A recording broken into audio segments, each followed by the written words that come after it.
Hello, young artists. Okay. It's pouring rain and it's freezing and we're all quarantined, so I decided to make one more video today.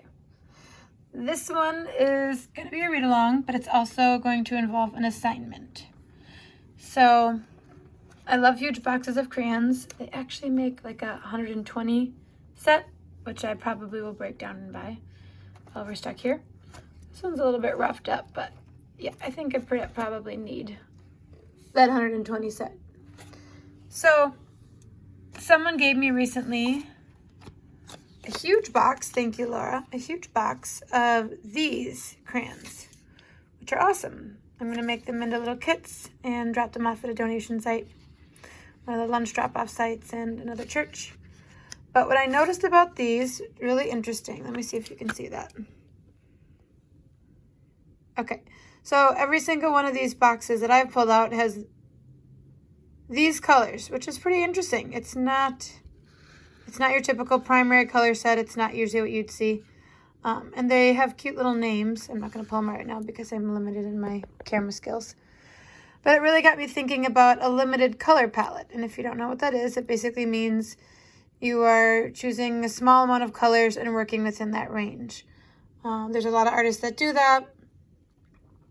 Carmen Herrera, who is a Cuban artist who I just learned about because of Melanie Labarge and Caroline Corrigan's Women Artist A to Z, which we are definitely going to look at a lot. Just learned about her. She did an entire series. She spent a whole year doing just white and green.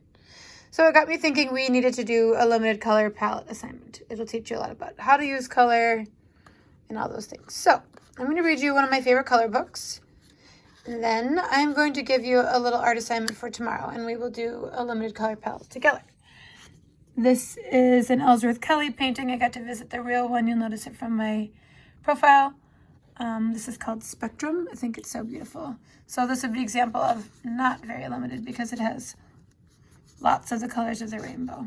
Not all of them, because really there's hundreds of colors we can make. And different cultures have different words for colors. But depending on the landscapes they grew up in, like if you were to grow up in a really snowy area, you'd have a lot more words for whites and grays and those things. But anyway, I digress. I'm going to read you this book about colors. I'm going to give you a little assignment for tomorrow, and then I'll meet you back here and we'll do an actual art project together if I can figure out my camera skills. I'm also wearing a color swatch scarf. Hopefully you enjoy that. Okay. So this is one of my very favorite series. It's called Early Learning at the Museum. It's by the British Museum. They're beautiful books. Boswell Books is the closest local Milwaukee bookstore, and they have them, and they're doing delivery right now, so I highly recommend getting some. And then they also have a QR code in the back that you can click on, and it'll take you to a whole site to tell you more about the artist and the artwork. So everything in this one, let me switch my camera around. Hopefully that's not too annoying on screen. Everything in this book is from the British Museum. All right, colors. Red. I'll read them out too. Shoes, ring, tomato, bag. This is a younger book, but I still like looking at it because of all the beautiful objects. Orange. Bracelet. That actually looks like saffron threads if you look close, but plate, tiger, yellow, fan, daffodils. Oh, some of these are coming up in my garden. We'll get to paint those soon. Vases, green, bowl, crocodile. You can see a little color spectrum there. Leaves. Blue, one of my favorites. Hippopotamus, earrings, necklace, dress. Purple, handkerchief, hairpin, bottle, grapes. Pink, rose. Rose is also the word for pink in French. Cat, kimono, brown, horse, guitar, boots, basket. Obviously they're missing chocolate. There should definitely be chocolate on this page.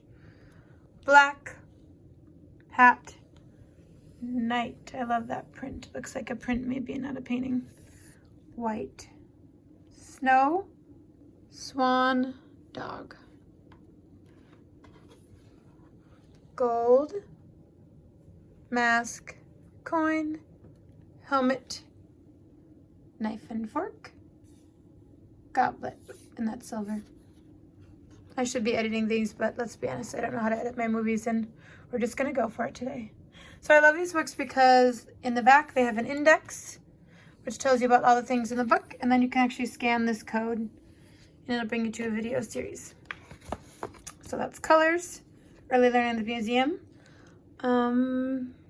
Yep, I think that'll be it for today. So what your assignment is going to be, let me grab the crayons.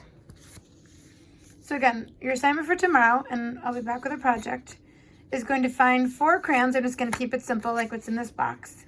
I want you to think of 4 colors. It could be colors that are very similar, like these colors. Blue and green are sort of in the same color family, and even this gray and blue are in the same color family, but pink and green are not in the same color family. One's a warm color and one's a cool color.